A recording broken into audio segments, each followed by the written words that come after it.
හයි අපි දැන් යන්න පිටත් වෙන්න යන්නේ වේලංකන්නි චර්ච් එක බලන්න ලංකාවේ එයාපෝට් එකේ ඉඳලා දැන් අපි ෆ්ලයිට් එකේ යන්න යන්නේ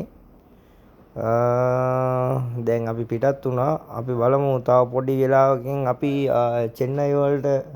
ගොඩ බස්සනවා ඉතින් අපි එතන ඉඳලා අපේ channel එකේ ඉතුරු විස්තර ටික ඔයාලට කියනකම් අපේ channel එකත් එක්ක රැඳිලා ඉන්න අපේ ඉදිරි කොටසත් බලා ගන්න පුළුවන් අපි යනවා වේලංකන්නි චර්ච් එතකොට සන් තෝමස් චර්ච් එකට ඒ ඔක්කොම ඔයාලට බලා ගන්න පුළුවන් ඉදිරි අපේ වීඩියෝස් වලින් අපි ඉතින් ට්‍රැවල් කරන්නේ ස්කයිලයින් ට්‍රැවල් එකෙන් ඒජන්සියෙන් ඉතින් ඉස්සරහට බලමු අපි වීඩියෝ වලින් ඔයාලට ගේන්න